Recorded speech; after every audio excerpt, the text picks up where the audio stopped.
Your home for our Atlanta Falcons, Hawks, and Atlanta United. Your teams play here. Sports Radio 92.9, The Game. We are Dukes and Bell. We start off every day and every hour by saying, hey, man. Watch us on YouTube at 929 The Game, twitch.tv/ATL929 The Game. Many ways to get at us, guys, and heading towards the weekend.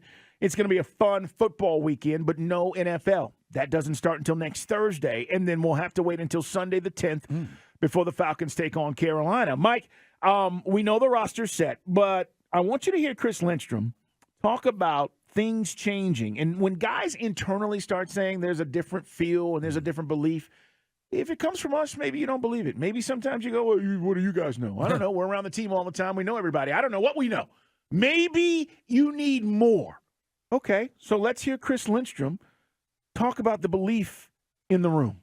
I think you're just appreciative for your room, right? And just like the guys, even the guys who left, that you're just like, you love everybody, and we've been able to spend all of OTAs together, 3 months, and then now, a month, 6 weeks of training camp. But you're just appreciative for everybody that's here. And like I said, there's a phenomenal group of guys, and I know I keep saying that, but it's like there's real belief in that, and that it's pretty special.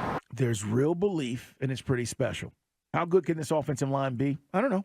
Maybe at the end of the year, we're talking about having the best offensive line in the league. It's possible. It's not out of the question. Ran for 1,000 yards last year. And with a left guard rotating. If we can protect Desmond Ridder, right? And that's going to be the thing. How many sacks we give up, pressures, etc. I still think we'll be able to run the football. But Lindstrom went on to talk about this year feels different. Listen to this. I think just belief in each other, belief in what we got, and belief in the ethos that Coach talks about all the time. I think that's team-wide, and the competition that we have out here every single day is amazing. And then to be able to have these opportunities, the one thing is, you know how valuable it is to win. You know how valuable each game is, especially down the stretch. So it's just really focusing in on week one. Belief team-wide. That's one of our best offensive linemen. One of, check that, the highest paid guard in the National Football League.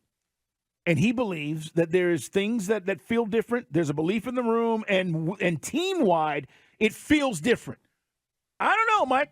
I mean, I don't know what else we have to tell our people here in the ATL about us saying all these things over the last couple of months and telling you, oh, it looks different. It feels different. I think they're going to be better. Right. Here is Chris Lindstrom, the highest paid guard in the league, telling you the same thing. Right. And you've heard Arthur Smith talk about the depth on both sides of the trenches and the vibe and the attitude. There's a really cool article just to kind of double down on what you're talking about in the Falcons website where, they mentioned why Calais Campbell came to Atlanta. And, yeah, the money didn't hurt, but did his due diligence and said, hey, could this team be something? And breaking down the roster, he said, yeah, they're really building something here. And then, you hear Grady Jarrett talking about it. He goes, he came here for a reason because he believes in this team. He goes, that means a lot to me. And for the first time in a long time, not to diss some of his other teammates, they just weren't the best because we didn't have the money to get the best. No. Now you got a guy near the end of his career that wants to be a part of a team which he thinks can make a run to the playoffs. He goes, players really wanted to be here. They chose the Falcons. That was what something that Terry Fontenot said about the free agents that came here. Yes, I know the cynics, and there are many cynics out there. Well, yeah, Jesse Bates came here because we gave $1 more. He could have gone anywhere. Came here. Could go. Sometimes you guys, I love that, there's a lot of guys out there that apparently are tax attorneys. They'll go somewhere where there's no state income. Well, they came to Georgia. Last time I checked, we have state income tax. Didn't go to Florida. Didn't go to Texas. Nope. Didn't go to Nevada. Nope. It's Nevada, not Nevada. So yeah, I mean, they came here because they feel there's something happening. So, and I know, again, until we get to football, you guys, the cynics out there, whatever. But as Carl said, these are the words coming out of their mouths. Let's hear one more thing from Chris Lindstrom, the highest paid guard in the league. Carolina.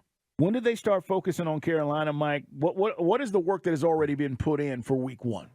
Right after the preseason, you practice game planning and then, trying to go, but now it's, kind of all starting to focus there. And it's just taking the reps, the small details to kind of focus there. But you're lucky this week one. It's almost like a bye week leading into the season.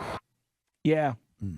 Yeah, I agree. And by the way, they've been slowly, until you got to the 53-man roster, the guys you're going to go to battle with. But you were slowly inserting things, Mike, because you knew you knew who your opponent was now for 4 months, right? I mean, once the schedule came out, you're getting ready for it. Yeah, now you didn't know who the quarterback was going to be, but after the draft and all that, we knew what this was going to look like.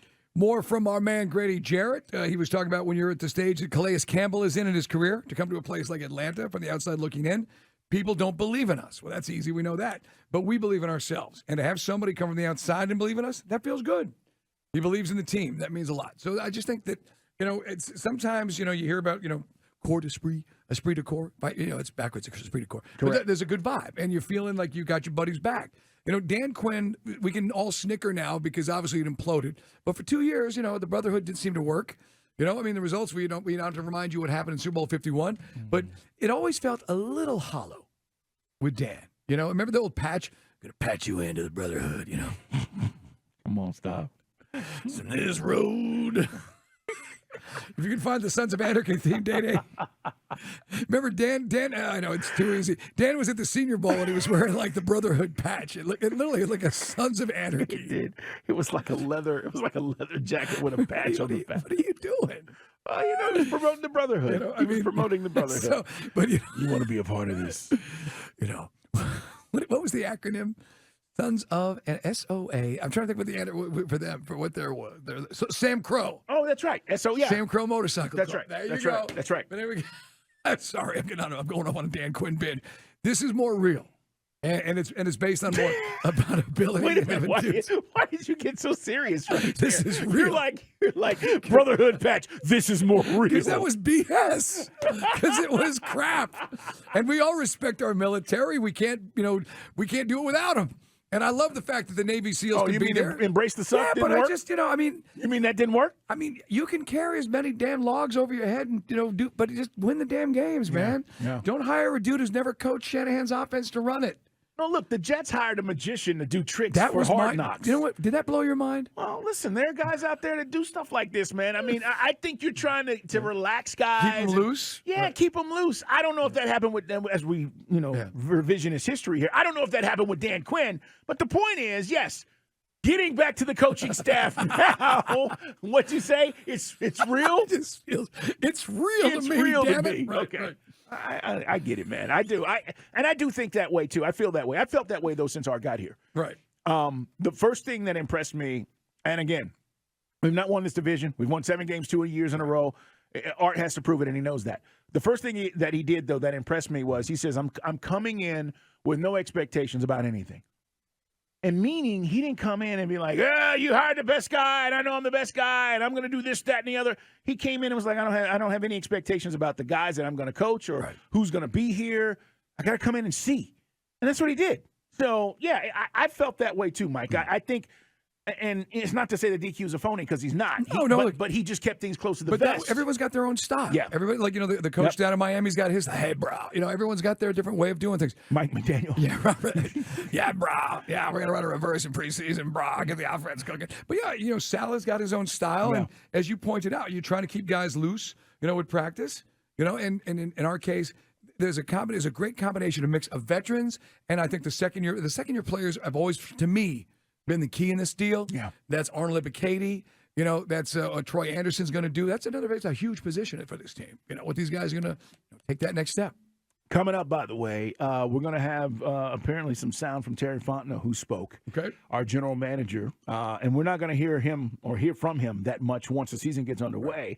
But we're not there yet, and I think he had a few things to say to Torrey McElhaney. So we're going to play a few of those things for you as we get ready for the season. Somebody said today with Dez's birthday, how many touchdowns is he going to throw this season? How many touchdowns? Well, he's 24. I'll take 24 as a nice starting off point. I've said 25, Mike. If I told you he threw 25 touchdowns in a full season, in his first full year, I'd take it. 35 touchdowns combined between Marcus Mariota and Matt Ryan those last 2 seasons. So that's total. Remember we did the numbers. We looked at the numbers. Nothing. Yeah, it was 20 and 15. Yeah. So that's got to change, man.